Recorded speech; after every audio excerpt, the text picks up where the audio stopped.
ด่วนพี่น้องเอ้ยมีข่าวที่บอดี้ในหมู่บ้านเพิ่นเนาะพี่น้องเอ้ยข่าวด่วนแห้งอะไรเนาะสบายดีอ่ะเว้ยโดยหลังจากซื้อกระเป๋าเสร็จเนาะพี่น้องเนาะกลับมาส่งเพิ่นในเฮือนในซ่านก็มีข่าวด่วนเนาะข่าวที่บอดี้เนาะในหมู่บ้านพี่น้องเอ้ยก็คือว่าน้องเว้ยต้องไปซอยเวียกบ้านเนาะเวียกบ้านการเมืองเนาะพี่น้องเวียกบ้านการเมืองอันคือคุณลุงคุณตายต้องซอยกันนั่นบ่พี่น้องนี่แหละคือทางบ่หลักอยากจะแนะนำเพิ่นเนาะพี่น้องเอ้ยแนะนำมึงเด้อแนะนำอันให้ทางน้องเบ้ยพี่น้องเอ้ย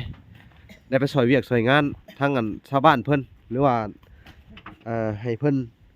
เข้าไปในเฮือนดีพี่น้องเอ้ยไปซอยเวียกซอยงานเลย ว่าจะว่าคายติ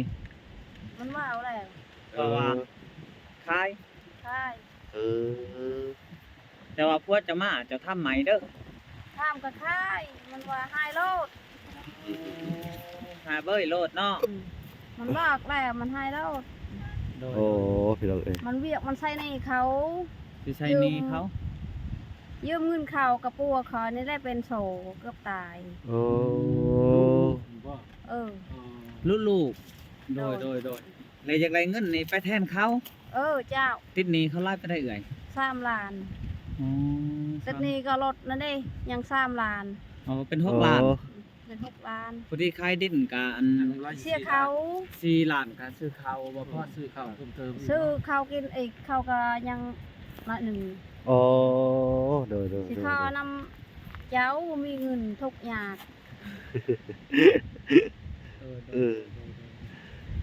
ขอแบบได้นะขอขายดินข้อขายดินคือว่าข้อจะ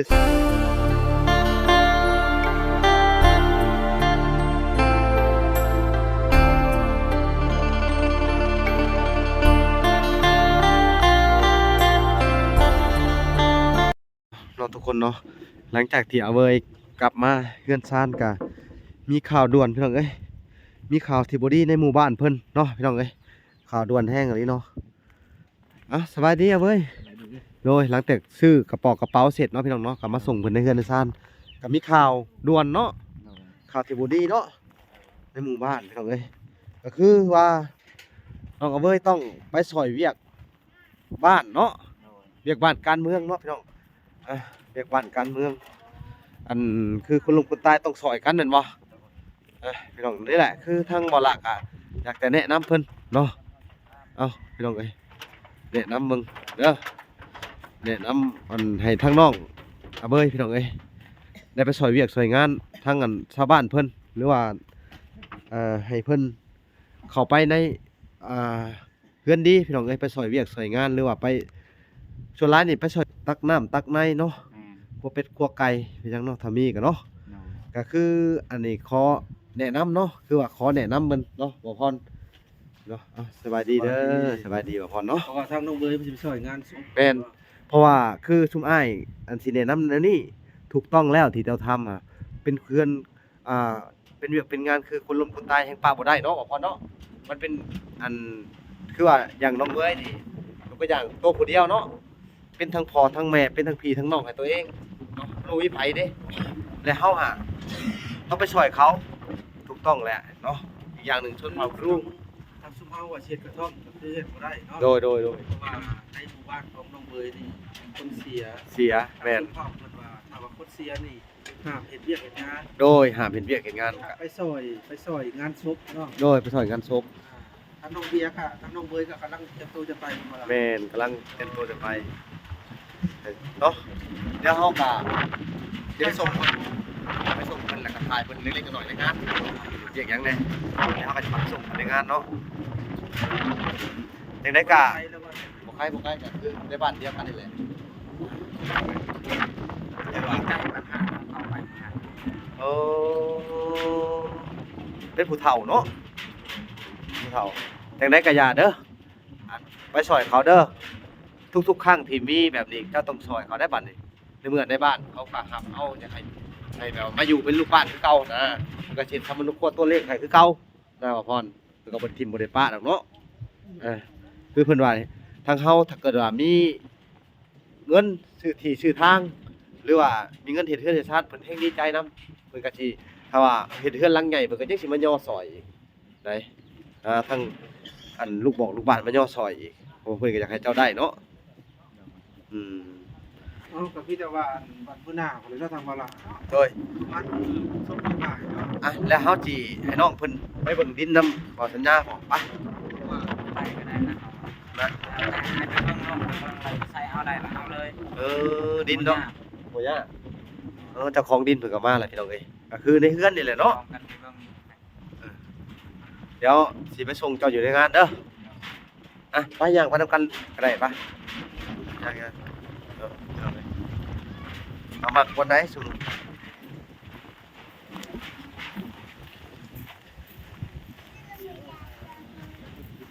ดีเนาะพี่น้องเนาะไปเบิ่งที่ทางไว้ก่อนพี่น้องเอ้ย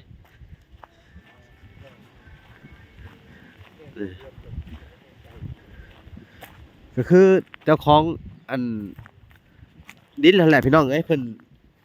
แนะนำว่า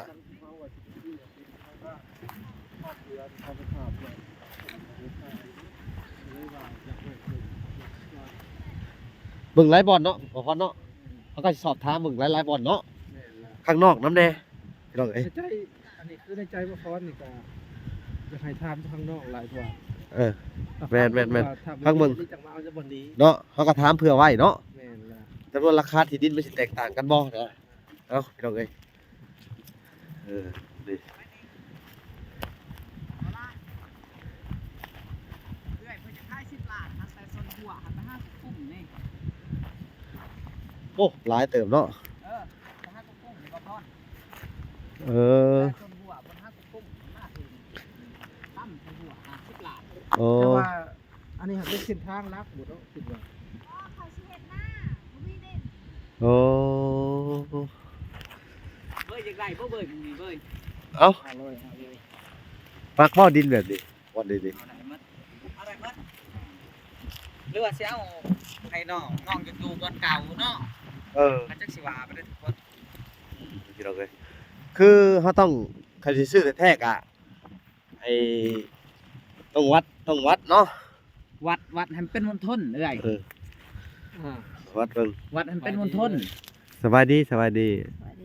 เออ แล้วอยากแลกให้เพิ่นเท่าใดก็ จักแมทคูณจักแมทอยังประมาณนี้นะ เพิ่นบอกว่าแต่ส่วนหัวมาหากุกุ้งนี่จักแม่น เออ แล้วแต่กุกุ้งหันมากอีกเพิ่นว่ามากอีกแล้วไปตั้งใส่กับหัวคือเก่า โอ้ ปักแน่นเพิ่นว่าอันทาย10ล้าน เออมูลค่า10 ล้านเนาะ 10ล้าน โอ้พี่น้องเอ้ยตอนนี้เฮายังบ่มีทุนที่จะซื้อดินให้เพิ่นเนาะเออ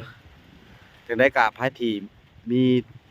ทุนอยากจะช่วยเหลือน้องเอาเว้ยเพิ่มเติมอีกก็ยินดีเด้อพี่น้องเอ้ยรวมทุนซื้อดินเนาะ โดย เออ เพราะว่าเงินซื้อดินก็ยังบ่พอเทื่อเนาะบ่พอ อืม เออ มูลค่า10 ล้านเนาะเออพี่น้องเอ้ย แต่ว่าเส้นทางอันนี้นะเป็นเส้นทางของให้ของงานที่ว่าคือว่าเป็นเส้นทางเข้าหมู่บ้านโดยตรง เส้นทางของหมู่บ้านโดยตรงอะไรบ่ เจ้า เออเขาไปแต่ละ เขาหันได้บ่พอ อันนี้มันก็ไปบ้านมันไปเฮือนทางนี้เนาะก็ผ่านไปพี่เลยเส้นทางนี่คือมันเป็นเส้นทางหลวงเลยแหละก็ว่าแม่นเนาะ เจ้า อืมแม่น พวก แม่น จะว่าคายติ มันว่าเอาแล้ว ก็ว่าคาย ใช่ เออ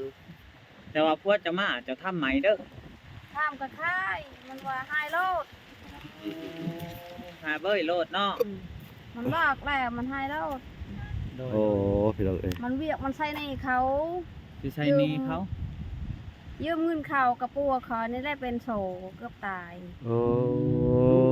ว่า เออ ลูกโดยเลยจากไรเงินนี่ไปแทนเขา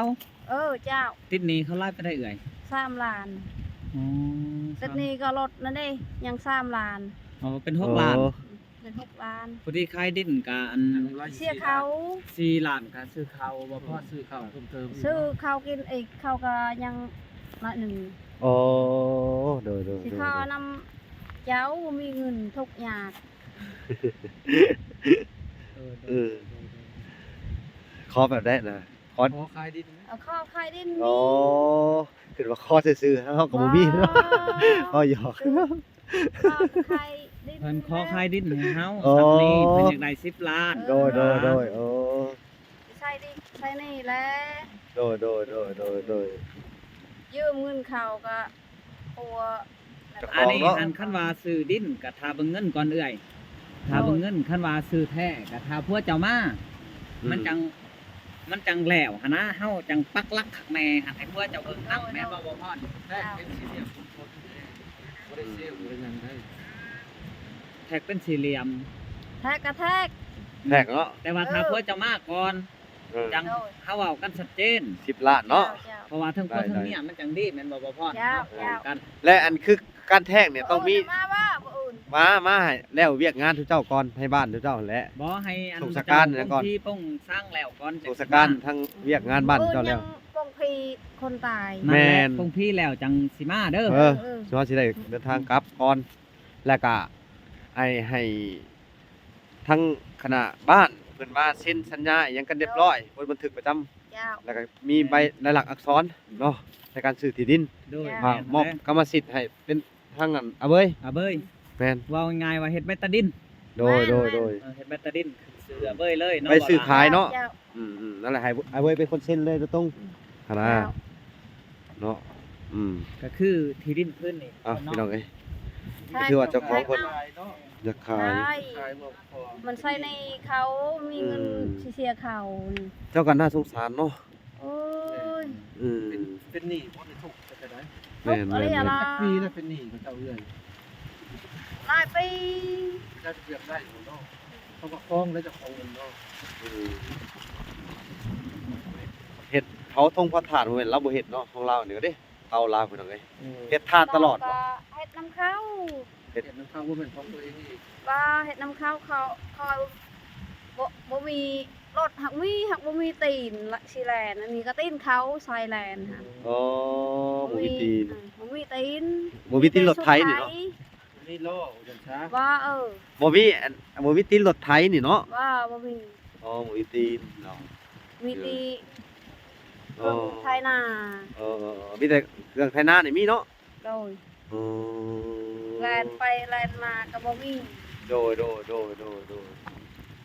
ก็หาก็ละเด็กน้อยๆก็แซน2แสนก็ซื้อหมกพริกก็ซอยข้าวได้ก็หมด อ๋อซื้อข้าวน้ำแน่ ซื้อข้าวได้ข้าวก็แพง อ๋อทางครอบครัวเราก็น่าสงสารคือกันเนาะ แม่นน่าสงสาร พี่น้องเอ้ ก็ ย บ่มีหักกระตอกที่ใส่บ่มีหัดมาสิเฮ็ดกิน โอ้อันนี้ในช่วงของเจ้านี่ อันมีลูกจักคนล่ะนะ 5 คน อืม ลูก3นี่ได้5ก็ทั้งพ่อทั้งแม่ อ๋อคือว่าลูกมีลูกห้าคนน่ะแท้ๆกันรวมทั้งพ่อทั้งแม่ อ๋อลูก3คน สามคน โดย ลำบากตอนที่เฮาสู้เลยเนาะ โอ้โทโซจนจะตายจนแม่เฮาไปเอาเป็นปัวหักบ่มีเงินจะปัว แม่เอาไปเป็นปัว อืม เว้ย แม่ก็บ่มีนะหักยืมเงินเขา แม่เจ้านี่อยู่บ้านไหน บ้านละหลาง เออ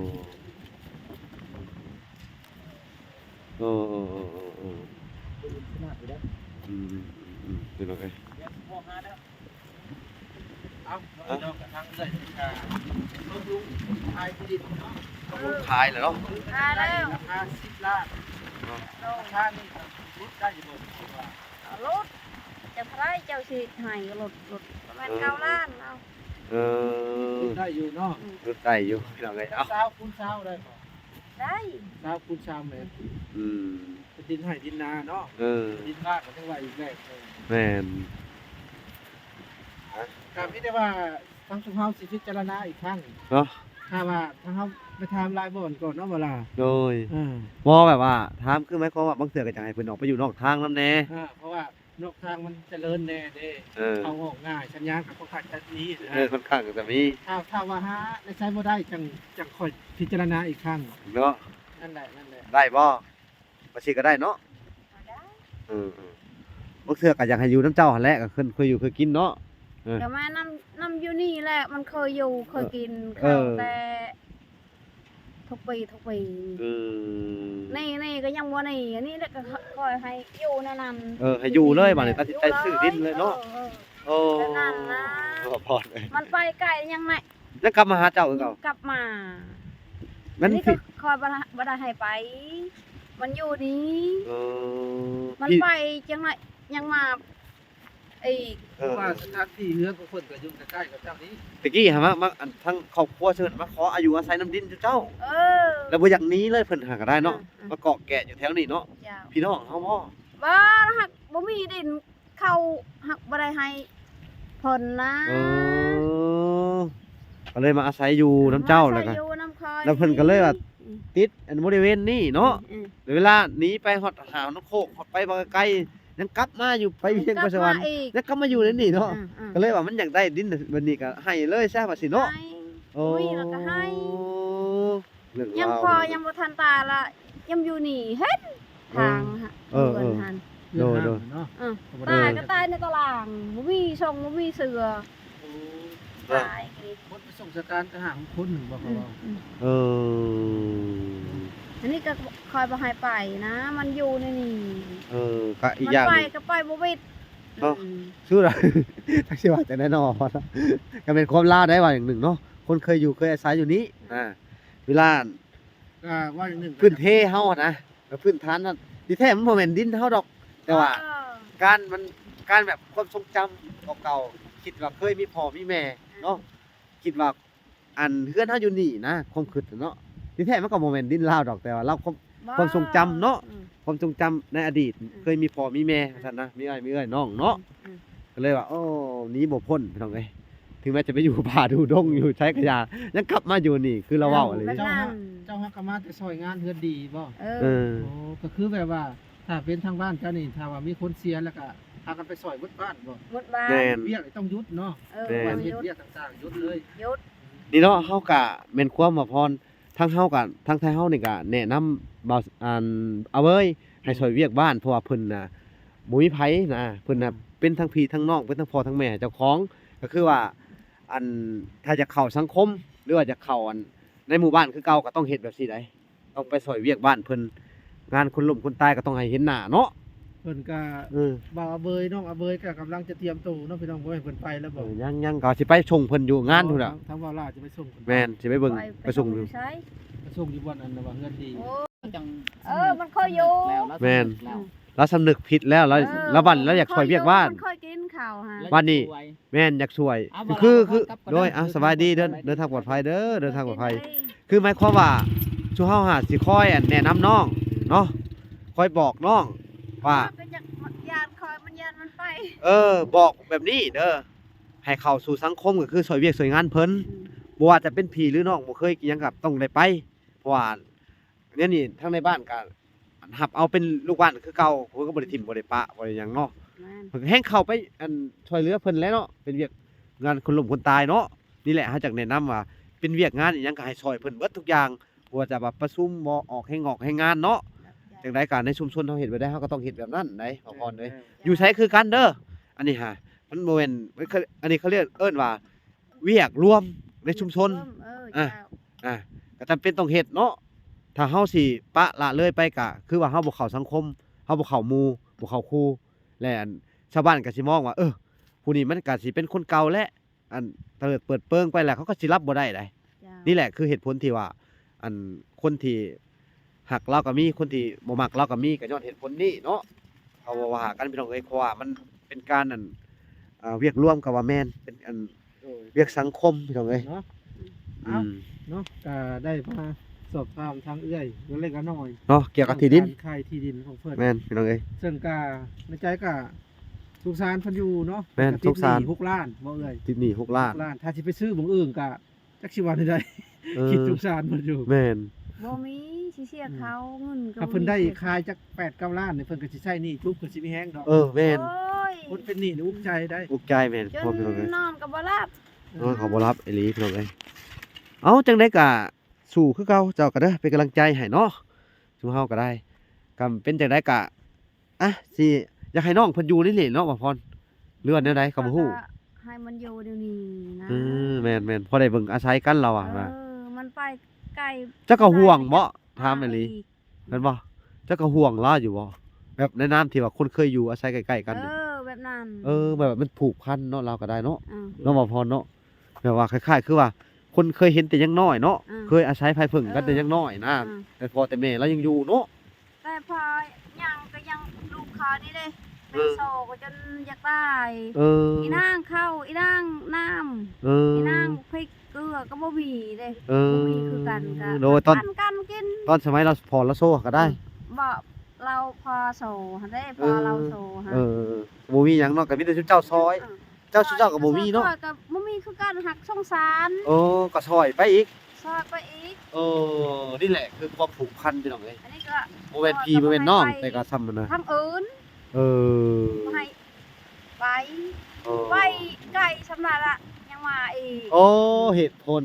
คือหมายความว่า นี่นะคอย ไปอยู่ไสกะยาเราก็สิกลับมาคือเก่าได้บ่พรเราเคยไปเนาะตะกี้เนาะ เคยไปแบบนี้แล้วแล้วหักกันมาอีก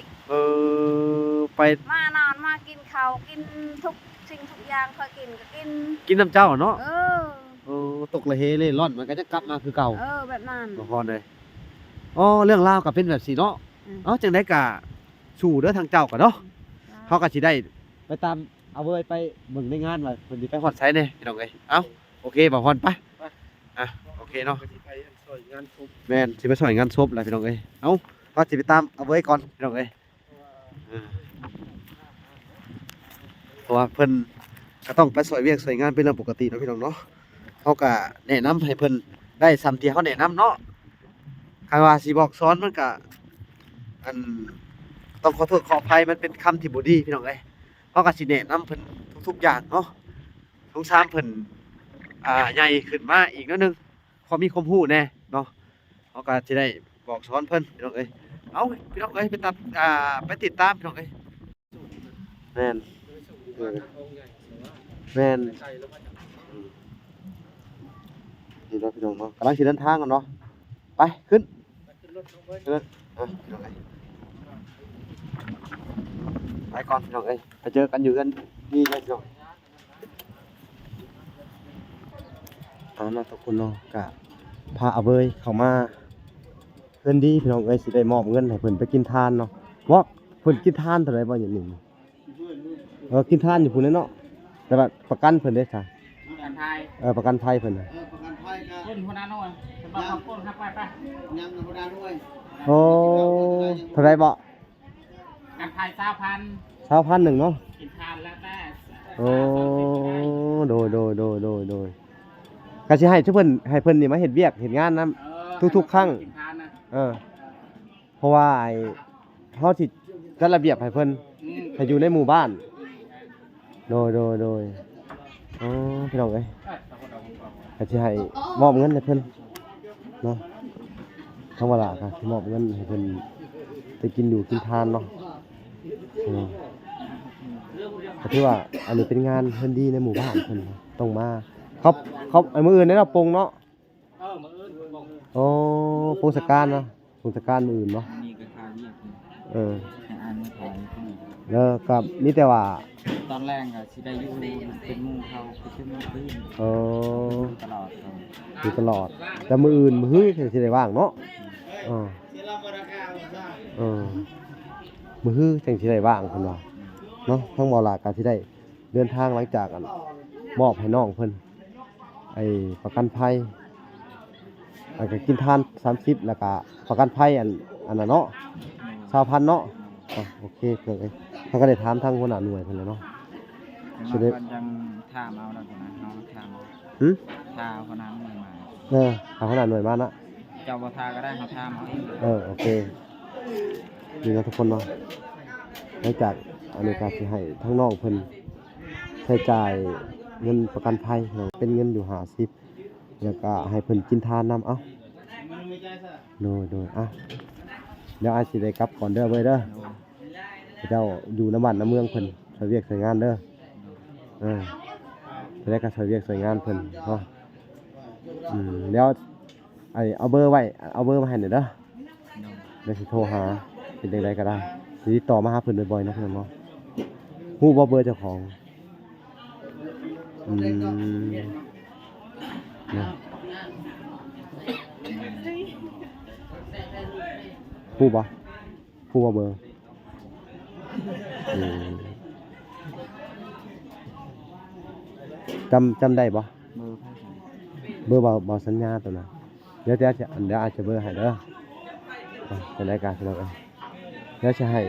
บลาจะเอาเบอร์ให้เพิ่นเนาะพี่น้องมีหยังจะให้เพิ่นได้โทรมาหาว่าทางบลาอันที่ได้เข้ามาใหม่อีกทีนึงเนาะพี่น้องเนาะโอเคเนาะทุกคนเนาะคลิปนี้ก็บ่มีหยังหลายฝากติดตามคลิปต่อไปเนาะทุกคนเนาะถ้าก่อนอื่นเบิดก็จะให้ทุกคนกดไลค์กดแชร์กดติดตามไว้เนาะทุกคนเพื่อเป็นกำลังใจให้ทางน้องอาเบยและก็ทางบลาทีมงานบลาสายบุญคุณธรรมนะพี่น้องเนาะจะได้มีกำลังใจสู่ต่อไปอีกหนึ่งเนาะพี่น้องเนาะโอเคพบกันใหม่คลิปหน้าเนาะทุกคนบ๊ายบาย